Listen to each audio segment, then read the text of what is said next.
Hi, everybody. Welcome to the Tony's Picks Daily Dangle. Hockey's back. Happy Wednesday, February 25th, 2026. Hey, if you're new to the Daily Dangle, welcome aboard. Glad you joined us. Hey, it's the push to the playoffs, as they say. Well, 30 or so games left for most of these teams. A lot of question marks still on today's card, where you got guys that are coming back in from the Olympics, where they're going to be in, going to be out. So we'll break it down as best as I can for this early slate. And hey, we'll definitely get you some more information on the happy hour. So, hey, glad you're here joining me. Make sure you give us a subscribe, give us a thumbs up as well. Greatly appreciated that everybody's joining me. We got some confirmations on goalie wise and some player news already. And hey, we'll kick it off. Let's get to it. Hope everybody enjoyed the Olympics. I did. Definitely Canada got goalied. It happens. Sometimes we know that goalie stands up. Shout out to the U.S. team and grabbing that gold. Looking forward to 2030, where we get that whole same Olympics again. It was exciting. Definitely some great hockey. We've seen some great games. So definitely love the return. 12 years is too long, and we need to throw Russia back into the mix as well for 2030, because snubbing them, definitely not what you want to do. But hey, let's get to it. We got first game up on the board today. We're going to Buffalo taking on the Devils. And we'll look here in this matchup. You look, there should be Ukko-Pekka Luukkonen for the Sabres. Not confirmed. Jake Allen is confirmed here for the Devils. We know Luke Hughes is out. Looks like Jack Hughes most likely in, but not confirmed yet there for the Devils if he's in or out. I think he plays. Buffalo, we know what they did heading into things. Tage Thompson in. Still question marks on these guys. I think Tage Thompson's in for Buffalo. Rested, ready to go here in this one. Basically, you got to look how do teams fare off of this long rest. Teams off of rust is what you look at. Buffalo, hey, guess what? Off of 3 days rest or more, they're 2-1 on the season, while this Devils squad 1-1 off of 3 or more days rest. We know the Devils have been doing. They struggle to score goals. That's what their MO is.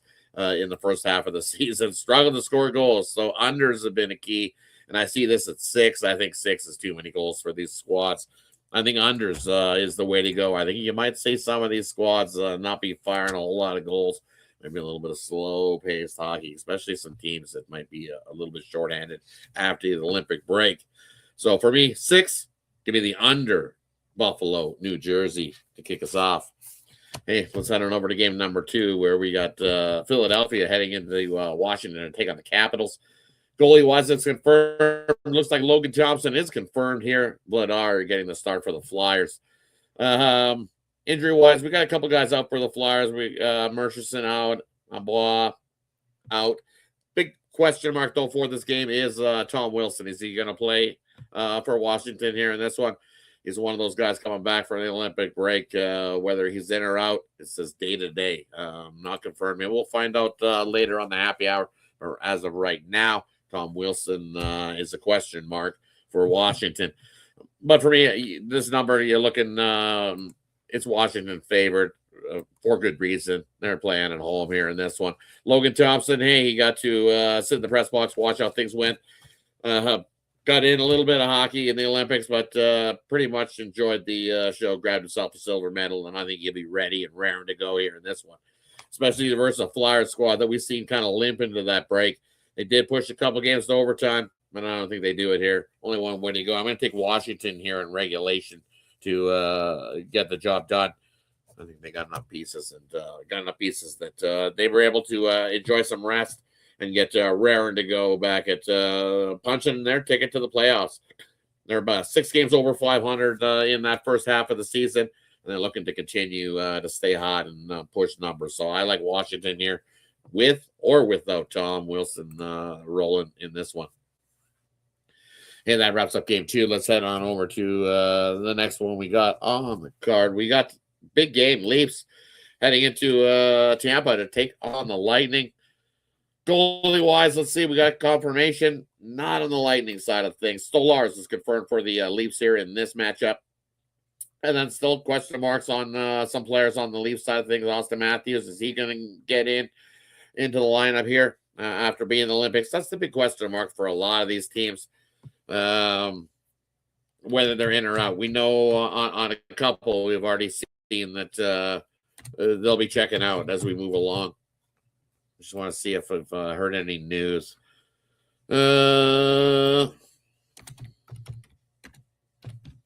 Austin Matthews, I was not sure. Let's see.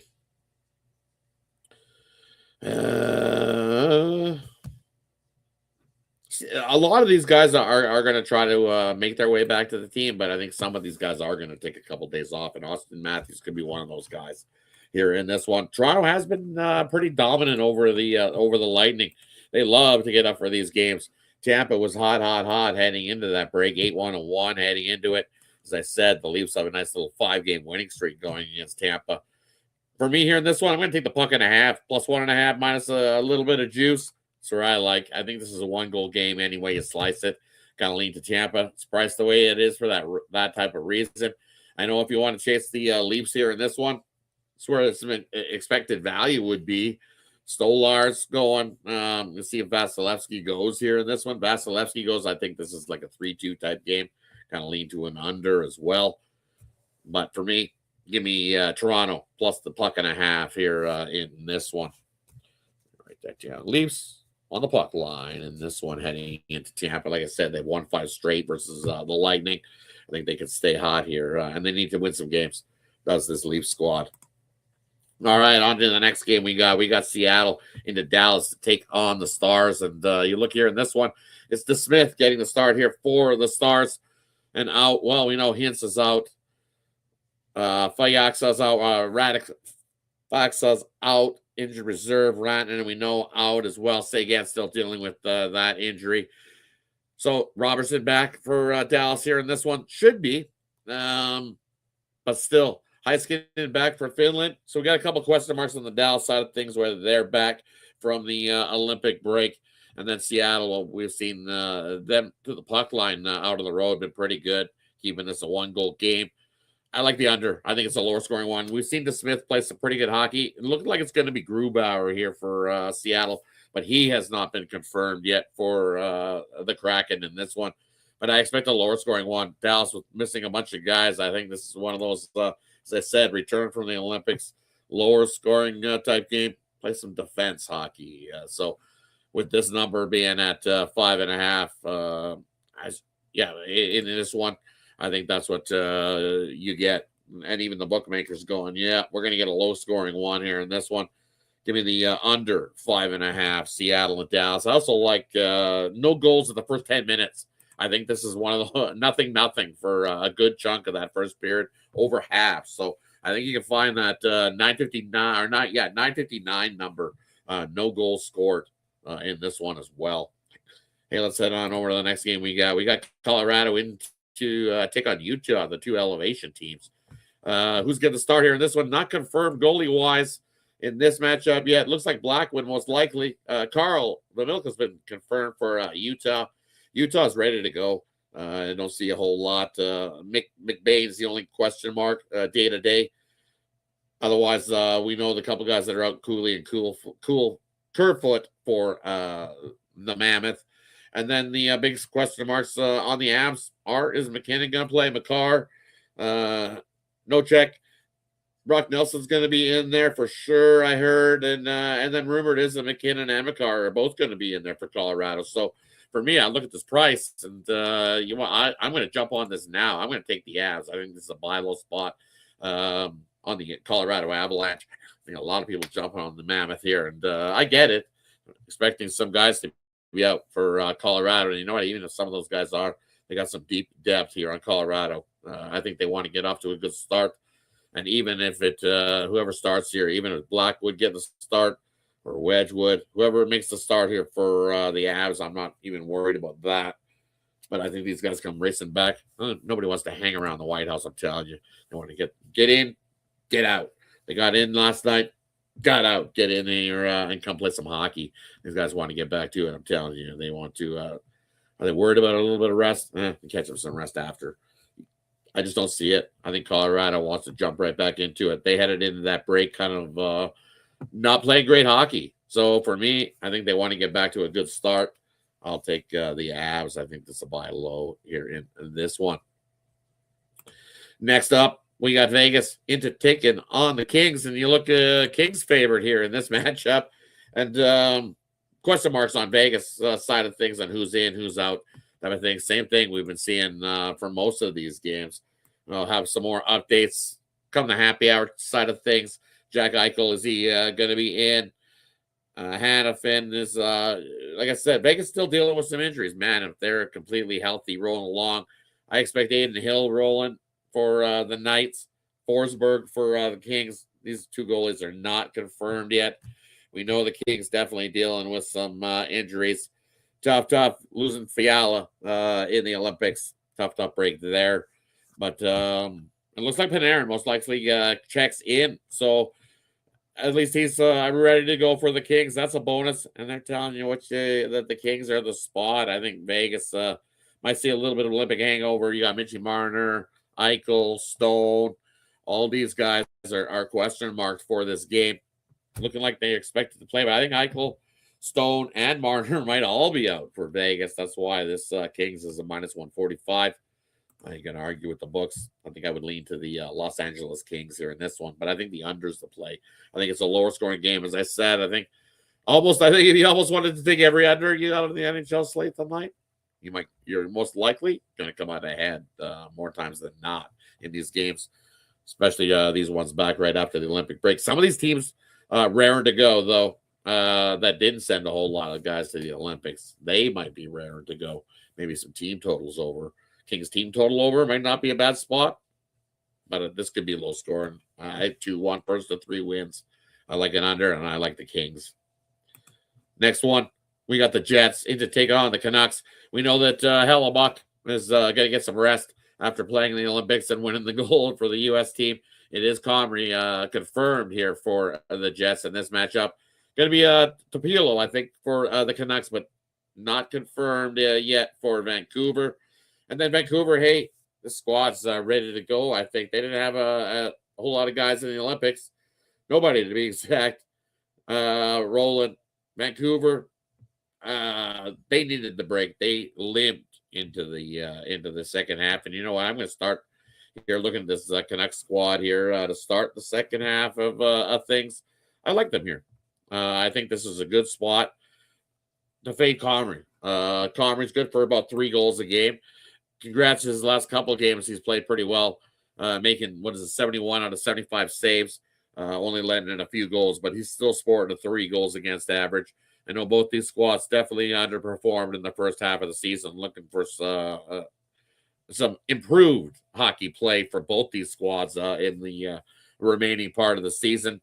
Do either of these teams make the playoffs? Jets, well, they're about 11 games back. They have to have one heck of a run here to finish off the season to make it in. No Morrissey, no timetable on his return. Pionk out as well from the Olympic break, question mark. So Jets dealing with some guys. Canucks dealing not 100% as well. So for me here in this one, I think the value is taking the Canucks here in this matchup. It's just you look, an over might not be a bad play as well. The Jets had hit that last game, probably still leaves a bad taste in Winnipeg's mouth. The way they ended off their Olympic break. I'm going to go with the Canucks here in this one. Canuck dance, Canuck dance, Canuck dance, Canuck dance, Canuck dance. Maybe Vancouver. I think they get this one against the Jets. All right, let's head on over. Edmonton Ducks here to wrap up the card here on Wednesday and the Olympic return to the NHL. Hey, no McDavid here in this one. Coach Knobloch says that McDavid is going to take a couple days off. Most likely the back-to-back, they play the Ducks here, then they play the Kings.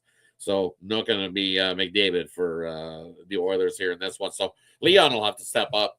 He had a little bit of break. We know the German squad got ousted. They made the first round and then got ousted after that, but he hung around, probably watched some of that hockey as well.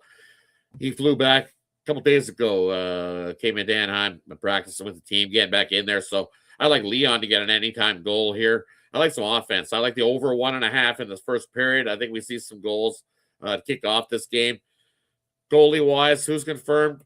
Nobody yet. I expect this to be Dostal Jerry rolling in this matchup. As I said, I think we're going to see Leon with a little more leadership out in this one with McDavid taking a back seat. It's also not a bad thing that the Oilers need to. It's that time you need to take a check of what you got. We know the trade deadline's looming right around the corner as well. So definitely, that'll be rolling along. Oilers need to take a check of see who they got. Anaheim. Well, they're going to make a push as well. Been playing some great first half for this Duck squad.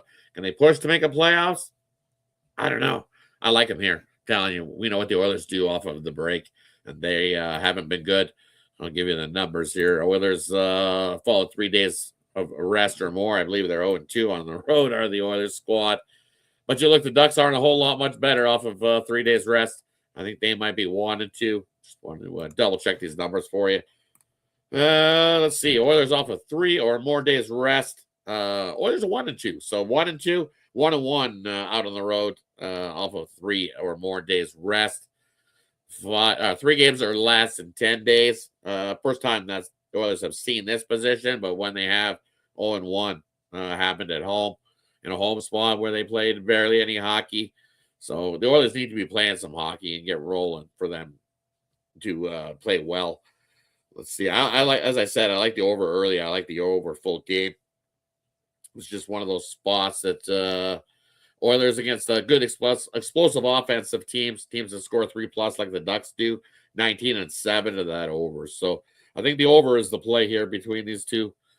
You look at let's see, the Ducks off of 3 or more days rest. Yeah, 0-1. These Ducks off of 3 more days rest. That's the scary part. Both these squads aren't on great rest. So picking a side, it's tough picking a side here in this matchup. I'm going to just take the over. Over first period, over full game. I think we see plenty of offense. Take some player props. I think Leon gets himself a goal.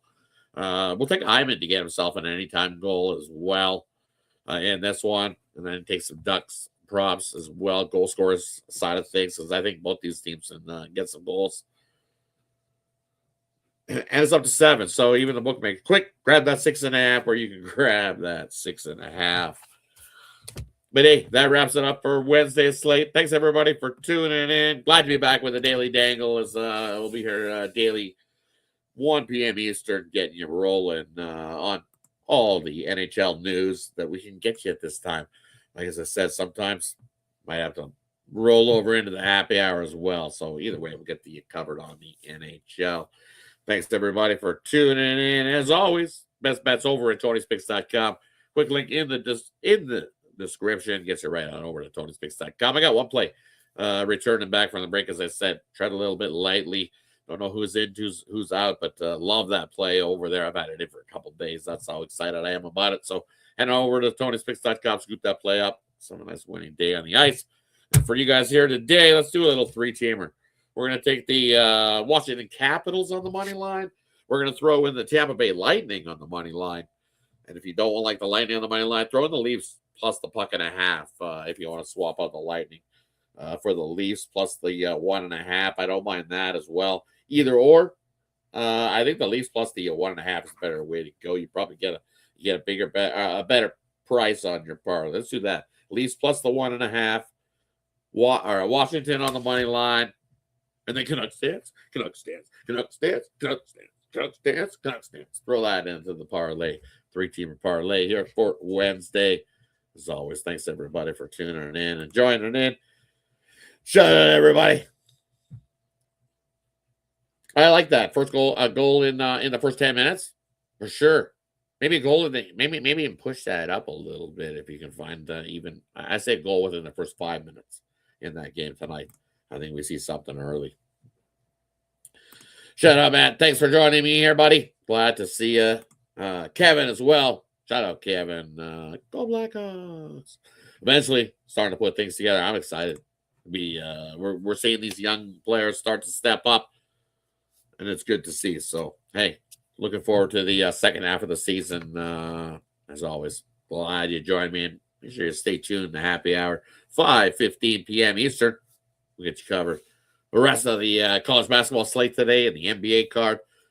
Some of the other cappers you see here on the Tony's Picks show will join me there on the Happy Hour. So, hey, make it a good one. Enjoy the rest of your day. Take care. See you again in the happy hour, 5:15 p.m. Eastern. Take care, everybody. See you soon.